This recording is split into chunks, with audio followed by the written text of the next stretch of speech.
हमारे हृदय के अंदर परमात्मा का नाम रूपी दीपक जग जाएगा तो हमारे घर में भी प्रकाश होगा, हमारे बच्चे को भी सद्बुद्धि मिलेगी। तो गुरु रविदास जी के मुखार बिन से जो शब्द उच्चारण हुआ है सतनाम, ये सतनाम जो शब्द है साध संगत जी सबसे पहले इस संसार के अंदर इस पवित्र शब्द को लेकर आने वाले शिरोमणि सतगुरु रविदास महाराज जी हुए हैं। इनके बाद में जितने भी संत महापुरुष आए संसार में, गुरु नानक जी आए, कबीर साहब आए, नामदेव सेन, जितने भी सभी ने इसी शब्द को मुख रखा, इसी शब्द को मूल मंत्र में जोड़ा है। एक ओंकार सतनाम करता पुरख निर्भय निर्वैर अकाल मूर्त जुनि से गुरु प्रसाद पार्षद जुगासत है विशत नानक होशी विशत। इसी पवित्र शब्द को गुरु नानक जी ने मूल मंत्र में लिया है। जितने भी संत महापुरुष हुए सभी ने इसी मूल मंत्र को लिया है। जैसे अपन ने गुरु जी की वाणी सुनी है और वाणी से शिक्षा ये मिल रही है अपन है कि हमने सदैव अपने सतगुरु के बताए रास्ते पर चलना है, हम के दिए मार्ग पर चलना है।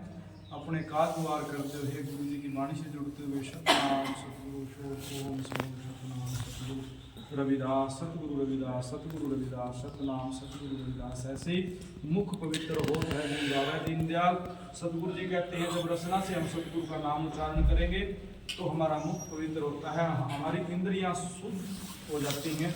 जब जिन इंद्रियों के अंदर जिन मुख से परमात्मा का नाम उच्चारण नहीं होता, जिन कानों से गुरु की वाणी नहीं सुनी जाती, वो इंद्रियां अशुद्ध मानी जाती हैं। और जो अपने मुख से गुरु जी की वाणी उच्चारण करता है, नाम सतनाम का जाप करता है, गुरु जी कहते हैं मुख पवित्र होता है गुण गावे दीनदयाल।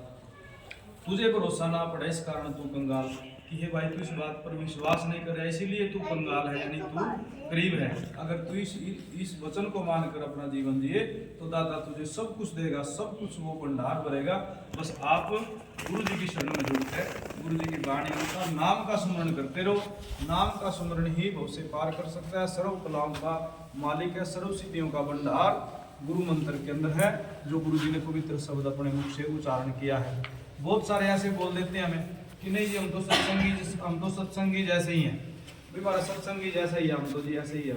नहीं, वैसे में और सत्संगी होने में फर्क है बड़ा, कि जो अपने सतगुरु की वाणी को मान के उनके मुख से उच्चारण किए गए इस मूल मंत्र को धारण करके और वो अपने जीवन को जीता है, तो फिर कहते हैं कि भी हाँ अब कह सकते हैं कि हम गुरुमुखी हैं।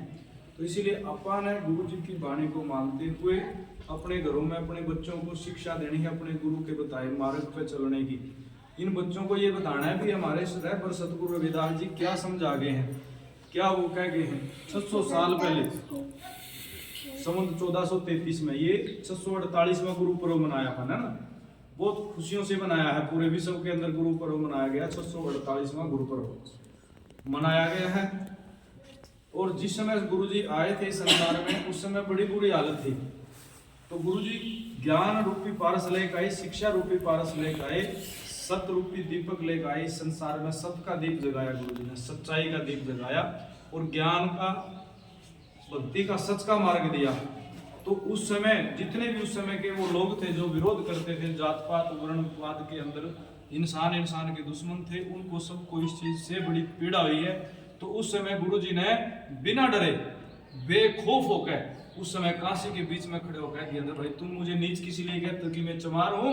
तो गुरु जी ने कह दिया नहीं, चमार तो सभी है, पूरा विश्व चमार है, जहां जहां चमड़ा बने हुए सारे चमार हैं। जैसे चाम ऐसे मांस ऐसे अस्थि और ऐसे रक्त है, कि चमार कोई जाति नहीं है। अगर तुम मुझे चमार कह के नीच कहते हो तो फिर तुम लोग सभी चमार हो। तो 600 साल पहले जिस समय ना कोई वकील होता था, ना किसी की अपील होती थी, और राजा ने एक बार हुक्म सुना दिया कि फांसी तोड़ो, उसी टाइम फांसी तोड़ दिए जाते थे। ऐसे समय में इस दबी कुचली कौम को उभारने के लिए, इसको रास्ता दिखाने के लिए सतगुरु रविदास महाराज जी आए और इस पूरे विश्व के अंदर सत्य दीपों को जगाया। और आज हम सभी जो भी हैं आप सतगुरु रविदास महाराज की बदौलत है। जेकर सतगुरु रविदास ना होंदा ते अज अपना कोई इतिहास नहीं होंदा। लो महलों के विच कैद रह जांदे जे कुलियां विच प्रकाश ना होंदा, जेकर सतगुरु रविदास ना होंदा। बाबा साहब अम्बेडकर गुरु रविदास जी की शिक्षाओं पर चले हैं। गुरु रविदास जी की शिक्षाओं पर चलकर ऐसा मुकाम हासिल किया है, भारतीय संविधान दिया और संविधान के अंदर अधिकार दिए हैं। तो ये सतगुरु रविदास जी की शिक्षाओं के ऊपर चल कर आया है। अगर हमारे बच्चे भी उनकी शिक्षाओं पर चलेंगे, जैसे गुरु जी ने कहा है पढ़िए लिखिए नाम सब सुनिए, अनुभव भावना दर्शय, लोहा कंचन सम हो कैसे जो पारस ना परिचय। गुरु जी कहते हैं जब तुम आप पढ़ो लिखोगे नहीं ना तो लोहे के जैसे रहोगे। और जंग किसको लगता है? लोहे को लगता है। गुरु जी कहते हैं जब आप पढ़ोगे नहीं तो लोहे के समान होंगे तो आपको जंग लगेगा, शोषण होगा आपका, आप अज्ञानता के अंधेरे में चले जाओगे। पढ़ना लिखना जरूरी है गुरु जी ने किया।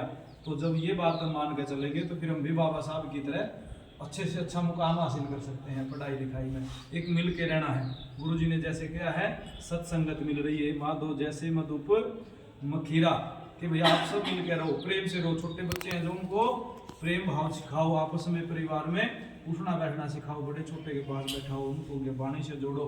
जैसे बाबा साहब ने कहा संगठित रहो। संघर्ष करना, संघर्ष का मतलब लड़ाई नहीं होता। संघर्ष का मतलब होता है कि जो कोई परिस्थिति हमारे सामने ऐसी आ गई जिसमें हमें मुश्किल लग रहा है उस समय उसके तक मतलब सामना करना उसका, ना कि भागना। जैसे हमने सोच रहे भाई अब की बात तो खैर हो रही है, क्यों नहीं अब की बात तो ऐसा है, मन में डर पैदा होगा, उस डर को दूर भगाना, उस डर को दूर खत्म करना और पढ़ना, अच्छे नंबरों के लिए पढ़ाई करनी। नहीं ऐसा नहीं हम पढ़ेंगे अच्छे नंबर आएंगे हमारे, ये संघर्ष है। फिर आगे अपने जीवन में अपने महापुरुषों के बताए रास्ते पर चलो। तो जब आप ऐसा चलोगे, ऐसे करोगे तो फिर आप सदगुरु के मानने जाओगे। अगर थोड़ा से डामाडोल हो गए ना परिस्थिति में, फिर आगे फिर मन डामाडोल हो गया कि नहीं नहीं यहाँ तो शक्ति नहीं लग रही गुरु रविदास में, फिर दूसरे यहाँ शक्ति नहीं है, फिर कहीं जाओगे तो डामाडोल हो गए तो फिर आप गुरु के नहीं मानने जाओगे। तो गुरु के बन के रहना है। साथ संगत ये मेरा निवेदन है, जो बोले सो निर्भय सतगुरु रविदास महाराज जी।